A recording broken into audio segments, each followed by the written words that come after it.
I never believed in ghosts. Not because I thought I was too smart for that, but because I didn't have the time or energy to fear things I couldn't see. Growing up in the slums of a forgotten town, I had enough real horrors to deal with. Hunger, rejection, a life where every step forward felt like dragging chains behind me. My name is Lyra. I am 19, and I live with my Lola in a crumbling nipa house on the edge of Barangay Santa Isabela. It's the kind of place tourists never visit, where the roads crack like dry skin and power outages are part of daily life. My parents died when I was 9. Car crash, they said. Too quick to say goodbye. Too fast for answers. Since then, Lola raised me with what little she had. She's always been gentle, though tired. Her hands are rough like old bark, but she always brushed my hair like I was made of glass. People in the barangay whispered about our family, said we were cursed. That bad luck followed us like a shadow. I never listened until recently. It all began on an ordinary afternoon, one with the kind of heat that clings to your skin and makes the walls feel like they're breathing. I was walking home from the Palanque with my best friend, Juno. He's the only person I trust.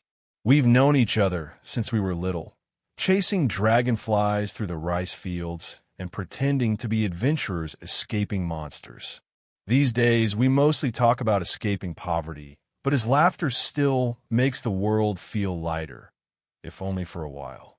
"Let's take the shortcut," he said that day, pointing toward a dirt path lined with overgrown talib. I hesitated. The trail passed by the Del Rosario house. The house was a ghost itself, abandoned for over 20 years.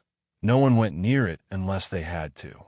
People said it was haunted, that the family who lived there vanished without a trace, that sometimes at night, lights flickered inside, even though the electricity was cut. Everyone in town had a version of the story, but none of them ever made sense. And yet, the one thing they all agreed on was this: don't look at the windows. That's why I turned my head away as we passed. But something made me look. I still don't know why. Maybe it was instinct, or maybe something was calling me. I glanced up at the second-floor window. The glass was dusty, broken in one corner, the curtain inside tattered and yellowed with time. But through it, I saw a face. Not a reflection, not a shadow, a face. It stared directly at me, pale, wide-eyed, mouth slightly open like it had been screaming for years without sound. I froze mid-step. My heart didn't race. It stopped. Completely. Time stretched thin, and the air turned cold around me. Then, in the blink of an eye, the face vanished. "Lita, you okay?" Juno asked, grabbing my arm. I didn't answer. I just kept walking, pretending I hadn't seen anything. But inside me, something changed. That night, I couldn't sleep. Every creak in our old house made me jump. Lola snored softly in the next room, but I lay awake, eyes glued to the ceiling, replaying that moment again and again. The face wasn't imagined. I knew what I saw. The next morning, things got stranger. The water from our pump turned black for a few seconds before running clear again. A strange symbol, like a twisted eye, was scratched into the wooden wall outside our door. I asked Lola about it. She didn't answer, just made the sign of the cross and whispered a prayer. Juno brushed it off. "Maybe kids playing a prank," he said, trying to sound calm, but his eyes betrayed him. He believed me, just didn't want to. 3 days passed. I avoided the shortcut, avoided the house. But the more I tried to forget, the more I felt it. Like something from that window was still watching me, inside me. I started dreaming of water. Deep, black water, swallowing me whole, while voices whispered my name in a language I didn't understand. On the 4th night, the dreams changed. I saw myself standing in front of the Del Rosario house. Only this time the windows were all open, and inside were dozens of faces. Not just the one. Some old, some childlike, some with no eyes.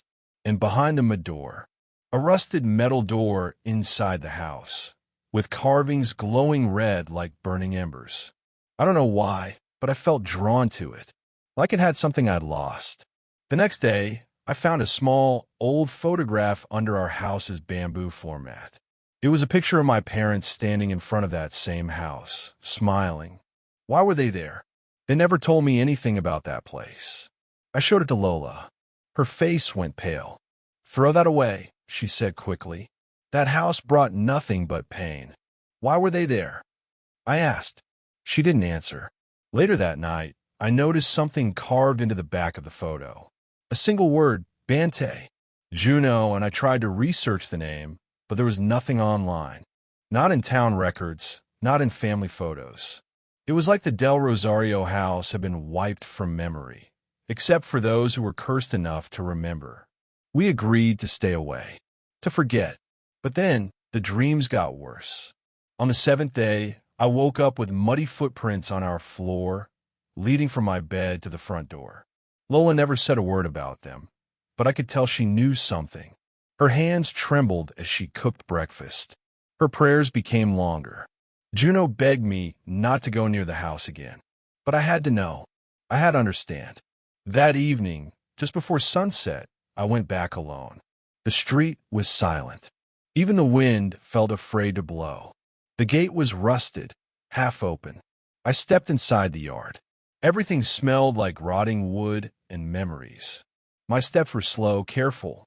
The front door was slightly ajar. I could see the outline of the staircase inside, broken but still standing. And then the curtain moved. Someone, or something, was watching me again. I took a step forward. The door creaked open wider on its own. Then came the voice. Faint, dry, like wind scraping through old leaves. "Come in, Lira." I froze. I never told it my name. I stood there, heart pounding, as the broken front door of the Del Rosario house slowly creaked wider, without anyone touching it. The voice that whispered my name was already gone, but its echo clung to the air like smoke. Faint, almost unsure of itself. And yet it knew me. Not just my name, something deeper. For a moment, I couldn't move. I wasn't sure if it was fear or something else, like invisible strings were wrapped around my body, gently pulling me forward. But I snapped out of it, backed away slowly, then turned and ran. I didn't stop until I reached the old chapel ruins at the edge of town, where I collapsed beside the moss-covered steps and tried to breathe. That night, I didn't sleep. Not because of the nightmares. I didn't even dream. It was the silence. Too silent. Lola didn't pray that evening. Juno didn't message me. The dogs didn't bark. It felt like the world was holding its breath. In the morning, Lola was gone. She never left the house without telling me. I searched everywhere, in the backyard, down the footpath, even at her friend's house in the next barangay. No one had seen her, but something told me she hadn't been taken. She left willingly to protect me, or maybe to face something on her own. On her empty bed, I found something tucked under her blanket, an old wooden box carved with a symbol I'd never seen before, half sun, half skull. Inside was a single object, a smooth black mutia stone tied with a red string. When I picked it up, the air felt heavier, warmer, like it recognized me. A note lay folded beside it, written in Lola's shaky handwriting. "Lyra, if you are reading this, then the house has called you. You're not cursed, Anik. You are chosen. This is our family's burden and your inheritance. Guard the mutia with your life. When the time is right, go to the river at dusk. He will be waiting." I clutched the mutia in my hand, feeling the strange heat pulsing from it like a slow heartbeat. It wasn't just a stone. It was alive in a way I couldn't explain. That same day, Juno came over. He looked exhausted, his shirt wrinkled, eyes red from lack of sleep. "I saw something too," he admitted quietly. "In my dreams. A woman standing in the water. Long black hair, pale skin, her mouth full of teeth. She said, 'You're marked, Lyra. That something is waking up because of you.'" We both sat in silence, letting his words settle. I showed him the mutia and the note from Lola. He didn't question it. Juno's always been like that. He doesn't need proof when he trusts someone. At sunset, I followed the note's instructions and walked alone to the river. The trail was quiet. Even the wind had stopped moving the trees. I reached the riverbank just as the last light of day turned gold. The water shimmered calm and glassy until a ripple spread from the center, slow and wide. Then I saw him rise. At first, I thought he was just a shadow beneath the water. But he emerged tall, lean, with skin the color of river mud and eyes glowing faintly blue. His hair flowed like black seaweed, tangled and long. Around his neck were tiny bones, and at his waist, a belt made of shells and fish teeth. A shokoi, but not like the ones in old stories. There was no rage in his eyes, only warning. "You carry the blood," he said. His voice was deep and slow, like the weight of water itself. "The curse hunts you now. The house is not just haunted, it is guarded. And your Lola is not who she said she was." My chest tightened. "What do you mean?" I asked. He looked toward the mountains. "Your family were once Bante, keepers of the Mutya, protectors of the barrier between the world of the living and the world of the Nilalang. Long ago, a deal was made with the Aswangs, a fragile peace. But someone broke it. Someone in your bloodline let them in." The Mutya in my pocket grew hot. "I don't understand," I whispered. He raised his hand. A wave of water curled upward unnaturally, swirling around us but never touching. "You will. The Mutya holds memories. When the moon is high, it will show you what was hidden. But beware, the Aswangs are already near. They know you've awakened it. They want the Mutya, and they want you." Suddenly, the air snapped cold. The water behind him darkened. He turned sharply, his glow flickering. "They're listening. I cannot stay." Before I could ask more, he vanished beneath the surface, leaving only ripples in the fading light. I ran home. That night, I locked the doors, lit every candle I could find, and sat alone with the Mutya in front of me. As the moon rose higher, its light touched the stone, and something changed. The Mutya began to glow with a dim blue light, and images danced across the walls of my room. I saw flashes. My Lola, much younger, standing in front of the Del Rosario house, arguing with a man whose eyes were pitch black. Then I saw my parents holding the same Mutya, standing in a circle of salt with sigils on the floor, whispering in a language I didn't recognize. Then fire, screams, a creature with wings made of bones. My father holding a blade made of light. And then everything went black. I gasped, falling back, my head spinning. The memories weren't just visions. They hurt. They filled my body with the grief and pain of generations. And yet, somewhere beneath it, I felt power. Ancient, heavy, not mine, but waiting for me to claim it. The next morning, Juno returned with something unexpected. "My Lola gave me this before she died," he said, placing a small pouch on the table. Inside was an old pendant, shaped like a tiny seashell with markings on the back. She said if the shadows ever come back to Santa Isabella, I need to wear this and stay close to the fire. I thought it was just nonsense. But now, we looked at each other, unspoken fear in both our faces. We were in something much bigger than we'd imagined. Since then, I've started training. Not in the way warriors do, but in silence, in remembering, in letting the Mutya guide my senses. Sometimes I hear whispers when I hold it. Sometimes I see images in water or in candle flames. Juno helps, too, guarding the house, mapping strange symbols we find near the Del Rosario place, and trying to translate the words from the Mutya's visions. But the nightmares have grown stronger.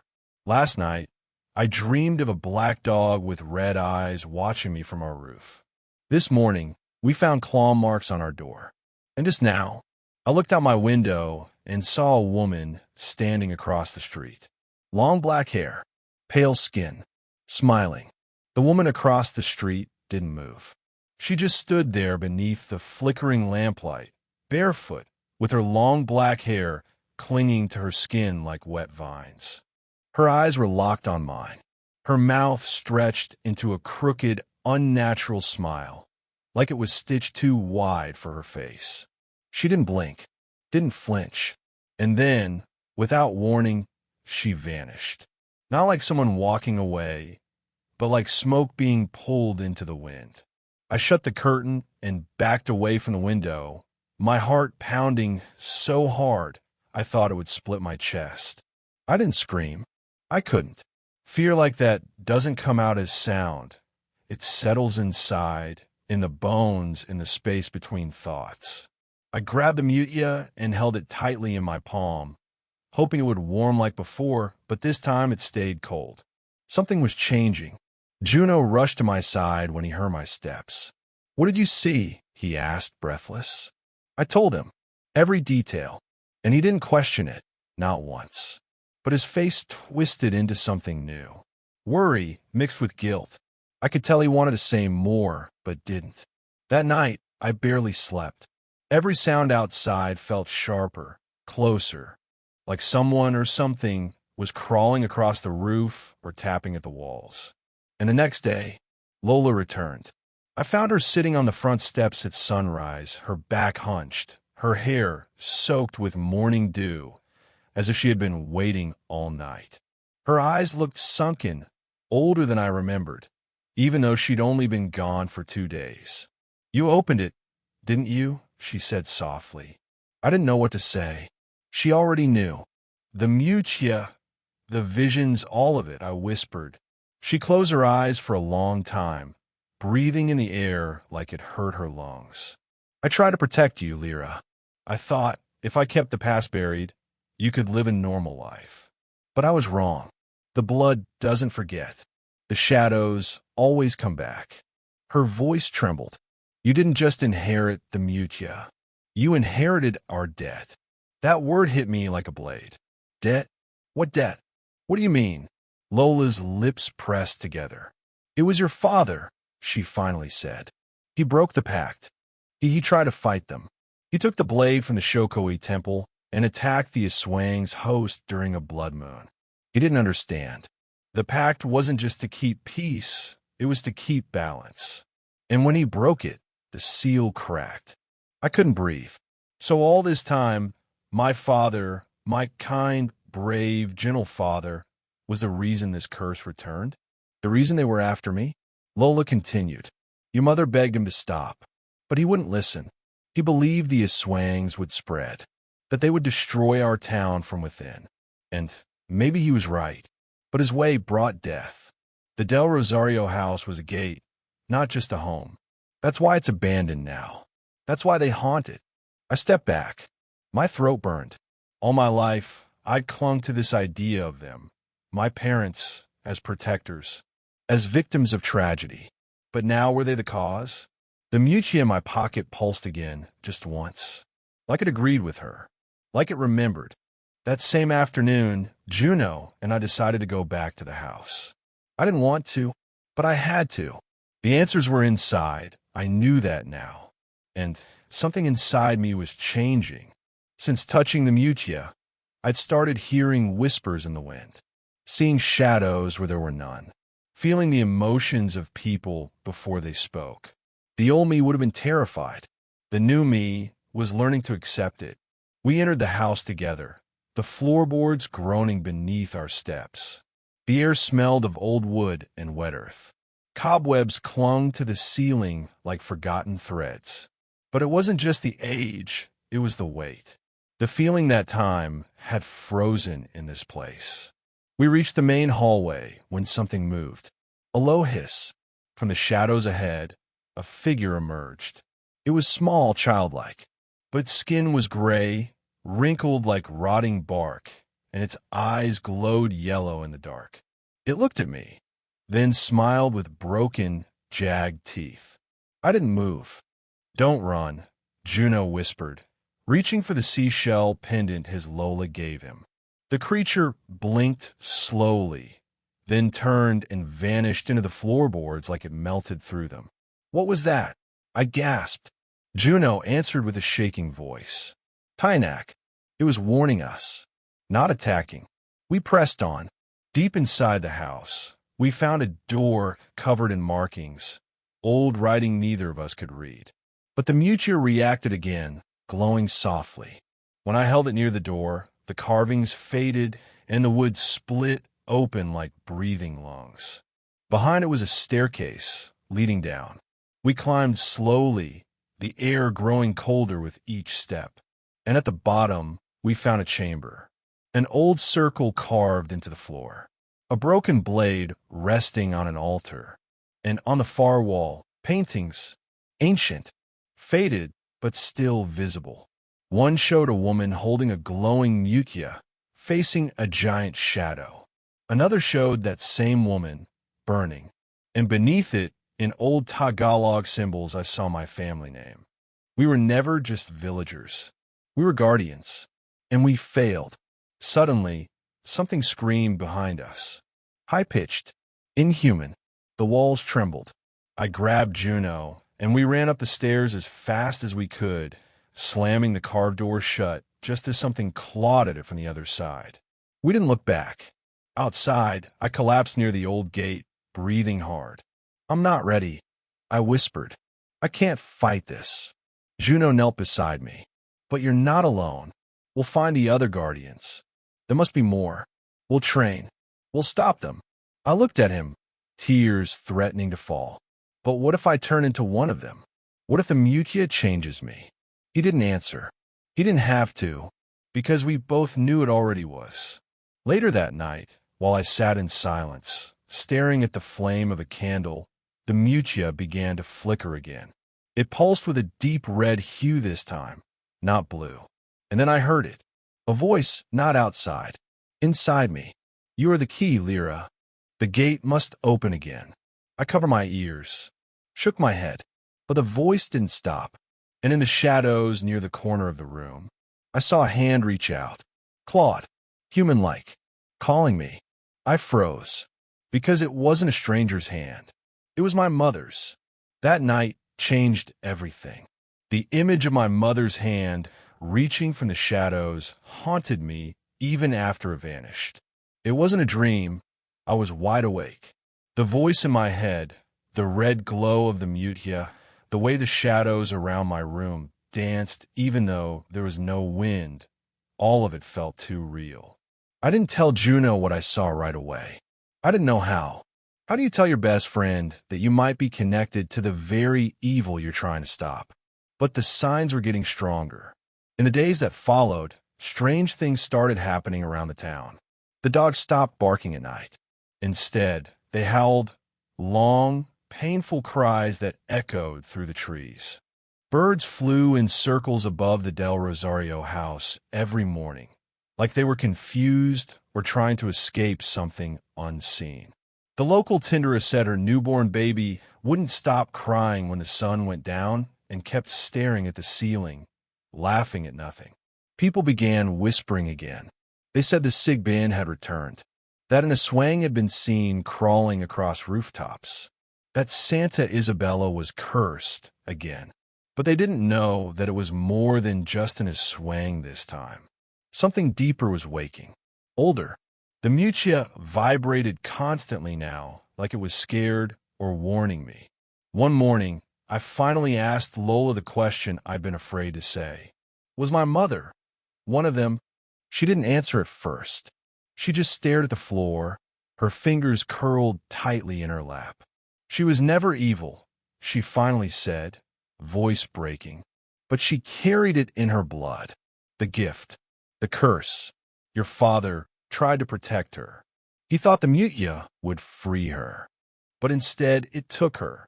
I wanted to scream, cry, run, but there was nowhere to run anymore. That same afternoon, Juno and I returned to the old chamber beneath the Del Rosario house. We couldn't avoid it now. If the enemy was preparing for something, we needed to know what, and soon. Armed with the seashell pendant from his Lola and the mutia, we lit torches and stepped inside.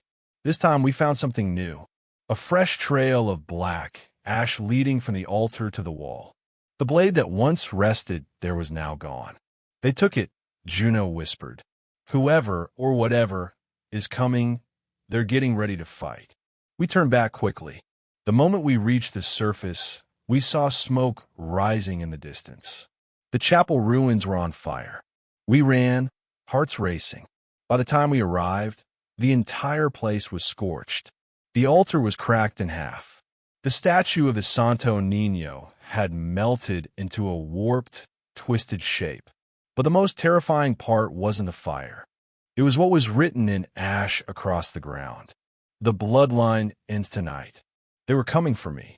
That evening, the Shokoi returned, rising silently from the river's edge, glowing faintly under the full moon. You must decide now, he said, his voice like thunder wrapped in fog.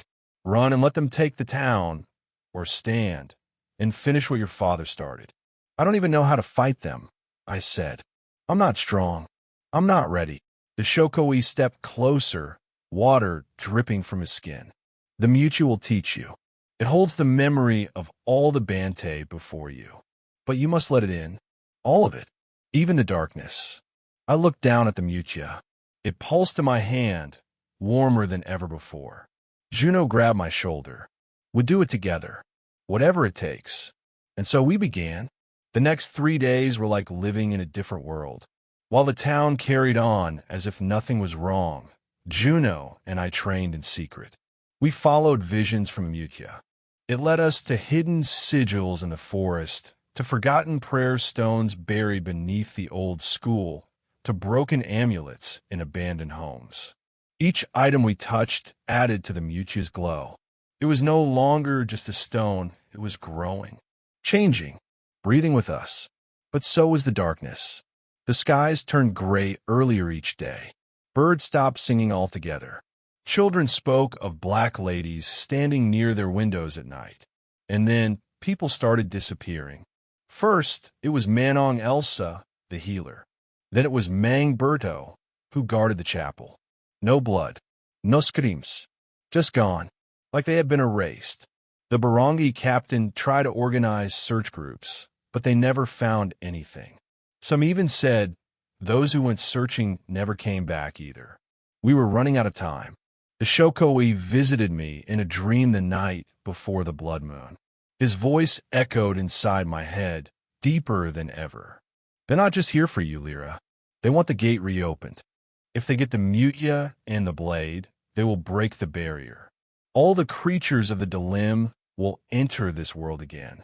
But how do I stop them? I asked. His answer chilled me. You must choose who you are, protector or destroyer. The Mucha responds to your heart. If you doubt yourself, if you hate what you become, it will break you. That was the truth I'd been avoiding. I did doubt myself.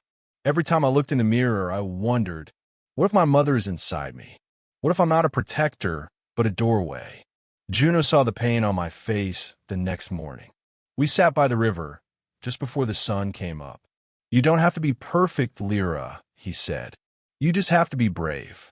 I looked at him, my oldest friend, my only family left besides Lola, and I realized I wasn't afraid of dying. I was afraid of failing them. So that night, we prepared for the final stand. We carved protective circles around our house. Juno sharpened the old blade we'd found near the school ruins. I fastened the Mucha around my neck using my mother's old rosary. Lola stayed silent the whole evening, only breaking her silence to place her hand on mine. I'm proud of you, she whispered. Whatever happens. But her eyes were filled with fear. We knew the blood moon would rise at midnight. We knew the Del Rosario house would be the battleground. And we knew they were already close. As the first red light began to rise over the mountains, we heard it, a howl, deep, animalistic, from the trees.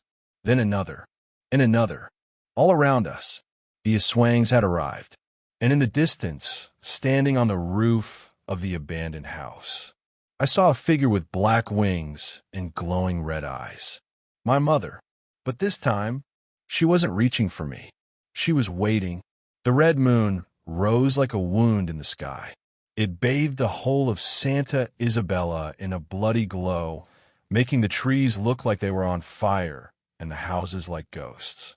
But the Del Rosario house, it didn't just reflect the red light. It absorbed it. The walls pulsed. The broken windows glowed. The entire house looked like it was alive, breathing in the moonlight, waiting. And on the rooftop, she stood. My mother. But not the woman I remembered from faded photographs. This version of her was twisted. Her long black hair moved like smoke, her fingers too long, too sharp. Her eyes glowed red. She didn't look at me like a daughter. She looked at me like prey. Still, deep down, a small part of me whispered, she's still in there. We took position just beyond the clearing. Juno stood by my side, his hands shaking but steadying each time he looked at me. He'd wrapped the blessed shell around his wrist and carried the blade we found, its edge now etched with sigils that pulsed faintly. I wore the mutia like a second heart. Its warmth throbbed against my chest, matching the quickening rhythm of my fear. Then we heard it, the sound of claws scraping the earth. Growls, hisses, rustling. From the trees, they emerged. Not just one, dozens. Aswangs, some in half-human forms, others crouching low like animals, wings folded tight. Their eyes gleamed under the red sky. Their skin cracked like dried mud. They didn't rush. They surrounded. They wanted us to feel it. Hopelessness. Juno reached for my hand. I squeezed it. We do this together, he whispered. But before we could move, a sharp whistle cut through the night. From the side, near the oboli tree, someone stepped out of the darkness. It was Mang Celso, the Tejo vendor. He wore his usual barong, his steps slow, calm. But his eyes, they were wrong. Too clear, too still, like glass that didn't reflect. Lyra, he said, smiling, you didn't think I'd miss the reunion, did you? I froze. What were you doing here? He raised his hand, and the Aswangs behind him backed off slightly. I've watched over your family a long time, longer than you've been alive. Your Lola knows. Ask her who I really am. And his smile cracked literally, like skin splitting open, and beneath it another face. Darker, older, ageless.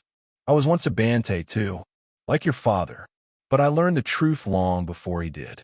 What truth? I asked, my voice shaking. That balance is a lie. That the mutia was never meant to protect. It was meant to control. Your bloodline didn't guard peace. You imprisoned us. He pointed to the house. That gate was never supposed to be closed. We were once one world. Before your kind divided light from shadow, sealed spirits into flesh, and named them monsters. My heart dropped. Was it true? Were the Bante not heroes, but jailers? I looked at Juno.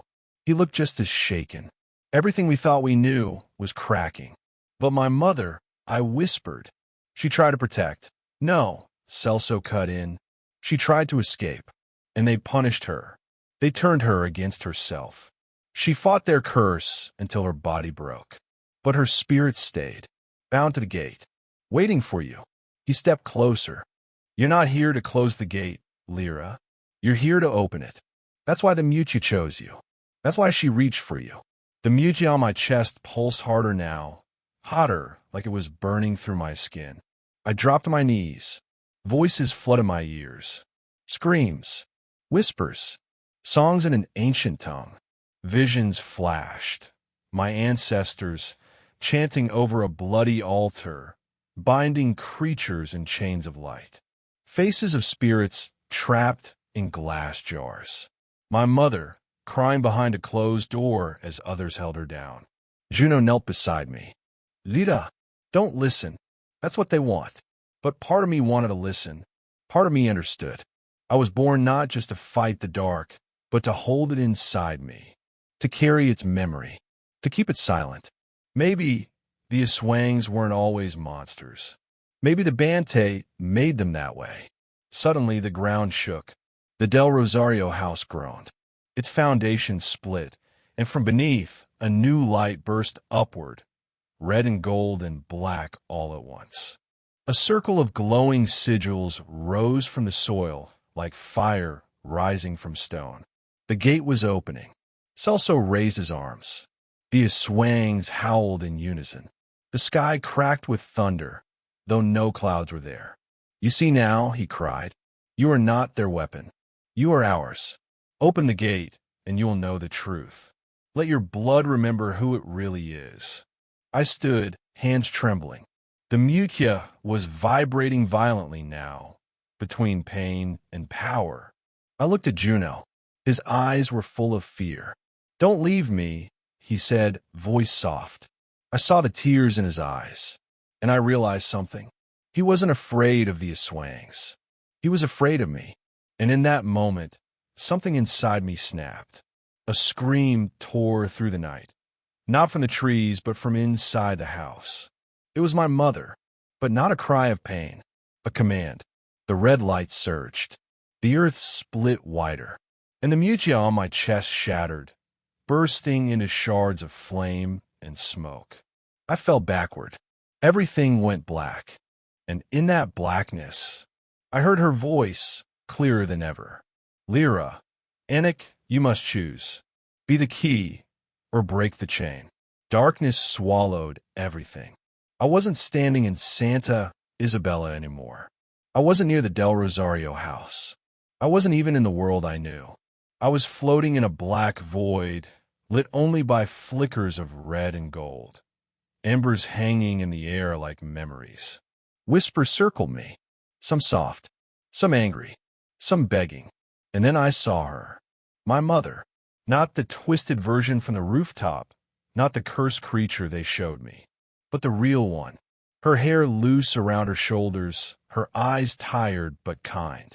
She stepped toward me, barefoot, glowing faintly like moonlight through water. "Lyra," she said, voice heavy with sorrow, "I'm sorry you had to see me like that. They turned me into something I wasn't. But I never stopped fighting. I never stopped loving you." I wanted to run into her arms. I wanted to believe it was over, that she was finally free. But I knew better now. "Why did you call me here?" I asked. "What am I supposed to do?" She looked up behind me, and suddenly the space lit up with visions. Flash after flash. Generations of Bante holding the mutia, battling monsters, chanting in blood-soaked rituals. Spirits trapped in jars. Children crying as their parents were taken in the night. Then it changed, showing the other side. The swangs in human form. Families hidden in forests. Beings we called monsters helping each other survive. Praying, loving, suffering. It hit me like a wave. There was no single truth. There never had been. "Everything's broken," I whispered. My mother touched my cheek. "But you can choose what to rebuild." Suddenly, I was back on the cracked earth before the Del Rosario house. The mutia now gone from my chest, replaced by a glowing sigil etched into my skin, over my heart. Juno stood behind me, his blade raised, panting. The swangs were circling, but they hadn't attacked. They were waiting. Celso still stood at the front, his face a mask of power and pride. "You saw it, didn't you?" he said. "You saw what they did. Your ancestors. Their lies. Their violence." I nodded slowly. "Yes." He smiled, then opened the gate. "Bring the worlds together again. Let us all be free." Behind him, the blood moon blazed brighter, and the cracked foundation of the house split further, revealing the swirling portal of shadow and light beneath it. The gate. Juno stepped closer. "Lyra." I turned to him. His eyes were pleading, desperate, scared. "If you open it," he said, "we don't know what'll come through." I clenched my fists. My chest burned with the power rising inside me. I could feel the voices calling to me still from both sides, from the world of spirits and the world of flesh. "You think I want to hurt anyone?" I said softly. "You think I don't wish all of this never happened?" Then I stepped forward. Celso's eyes lit with excitement. But I'm not choosing you either. In one motion, I raised my hand. The sigil on my chest blazed gold, and light shot from my palm. Not at the gate, but at Celso. His smile vanished. No, he screamed. But it was too late. The light struck him full force, sending him flying backward, his form twisting in the air, revealing what he truly was. Not just an Aswang, a spirit eater, a traitor from both sides, feeding on chaos, on imbalance. He'd lied to all of them, even the other Aswangs. He hit the ground hard, screaming, his body unraveling into smoke. The other Aswangs backed away. Some screamed. Others fell to their knees. They had been used. I turned to the gate. It pulsed wildly, half open. Creatures of shadow stretched from inside, trying to push through. Some looked like beasts. Others looked almost human, their eyes hollow, their voices calling out in fear, not malice. They were trapped. I knelt beside the glowing circle, breathing hard. Juno ran to me. "Lyra, what are you doing?" "I'm not going to open it," I said. "And I'm not going to close it either." He looked confused. "I'm going to seal it with choice." I placed my hand over the ground. The sigil on my chest spread into the soil, circling the gate. A second light, cool blue, grew from my palm. I release those who want peace. I bind those who want destruction. I whispered. The gate responded. The swirl of energy slowed. Screaming shadows twisted and thinned, fading away. Then, from the portal, something emerged. A single childlike spirit. She looked at me, eyes wide. She stepped forward and reached out her hand. I took it, and the gate closed, not with an explosion, not with fire, but with silence, like a deep breath being held and finally released. All around us, the sky began to shift. The blood moon dimmed into silver. The trees stopped groaning. The air softened. The danger had passed. The balance had shifted, but the cost wasn't over. Juno helped me to my feet. "You did it," he said, voice shaking. I looked down at the sigil, now burned into both my palms. "No," I said. "We did." Around us, the remaining Aswangs, now in human form, began to scatter. Some stared at me with fear, others with gratitude. A few bowed slightly and vanished into the trees. The Del Rosario house stood still again, broken, empty, but peaceful. We walked home in silence. That night, Lola embraced me like I had just been born again. She cried into my shoulder without saying a word. I slept dreamlessly for the first time in weeks. But as the first light of dawn hit the window, something inside me stirred. I opened my eyes and saw it on the far wall. A shadow, not my own. It didn't move when I did. It stood taller, thinner, older, and then it spoke. "I'll return when the next gate stirs, Bante." And just like that, it vanished. The days after the gate closed were quiet, but not peaceful. Santa Isabella didn't return to normal. Not exactly. The red moon faded. The howling stopped, and people began leaving their houses again. But something in the air had changed. The trees didn't sway the same. The river ran slower. The wind carried whispers only I could hear. I wasn't the same either. The sigils on my palms no longer burned, but they stayed. Faint and golden, like old scars. Reminders of what I did, what I had to become, and what I had given up. The town didn't know the full story. They just knew the fire at the chapel, the shaking ground, the whispers of the Aswangs returning, and then silence. No one else vanished. No more shadows in the windows. But they knew one thing for sure. The Del Rosario house had finally gone still.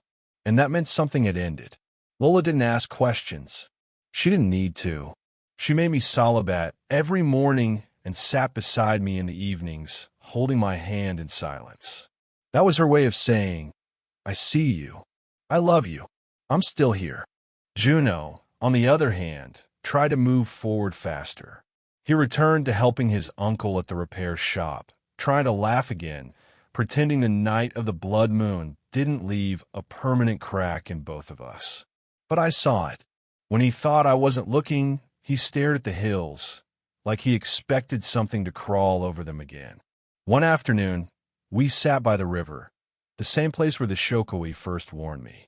The water flowed calmly now, its surface undisturbed. I had a dream last night, Juno said. You were flying? Flying? I laughed softly. He nodded. Over the trees. Over the mountains. You weren't scared anymore. I didn't know what to say. Maybe that dream was his way of hoping for me, of believing I was free. But I wasn't, because after the gate closed, something stayed with me. Not a curse, not a ghost, but a memory. I still heard the voice from the shadow, the one that said it would return. And I knew, deep in my bones, that the war wasn't over. We had won a battle. That's all. Still, I found peace in little things. Morning light through the trees. Lola's old radio humming love songs. The way the kids played near the plaza again without looking over their shoulders. I walked past the Del Rosario house once. It was empty, silent, the windows still broken. But now it didn't whisper my name. It didn't pull at my skin. It was just a house, broken, forgotten, but no longer alive. I stood there for a long time, just watching. Then I placed a small white stone at the front step, one I found at the river where I first met my mother's spirit. A goodbye, a promise, and maybe a warning. That night, I dreamed again. But this time, I wasn't in a nightmare. I was standing in a forest beneath a silver moon. The trees glowed with soft light, and fireflies danced around me. My mother appeared beside me, wearing the same dress she wore in our old family photo. Are you free now? I asked. She smiled. Not yet, but I'm closer. She placed her hand on my shoulder. The balance was never meant to be perfect, Anik. It was meant to be protected, to be watched. That's what the Bante are for. And now, it's your turn. I looked at her, really looked, and I understood. The Mutia didn't choose me to end the curse. It chose me to carry the truth, to remember, to warn, to guide the next generation. When I woke up, the sigils on my palms glowed one last time, then slowly faded. And for the first time, I felt light, not because the burden was gone, but because I finally accepted it. Weeks passed. The town healed little by little. One morning, a letter arrived. No return address, just my name on the front. Inside was a drawing, a child's sketch of a girl with glowing hands standing before a broken house. Beneath it, 2 words, thank you. I didn't know who sent it. Maybe someone who felt what I had done. Maybe someone watching. But it was enough. Later, I helped Juno plant a small tree in the middle of the town square. We didn't tell anyone why. But as it grew, kids began tying ribbons to its branches. Wishes, hopes, protection. Santa Isabella was still fragile, but it had roots again, and so did I. In the final days of that season, I visited the river once more. I sat alone, feet in the water, watching the sky turn orange with the setting sun. I whispered a quiet prayer, not to any god, but to my bloodline, to the Bante before me. I won't be like you, I said. I won't lie. I won't trap spirits. I won't hide the truth. I close my eyes. I'll protect it with honesty, with choice. Behind me, the wind stirred the trees, and I smiled, because I knew, somewhere out there, another gate was sleeping, and one day it would wake. But this time I'd be ready. The end.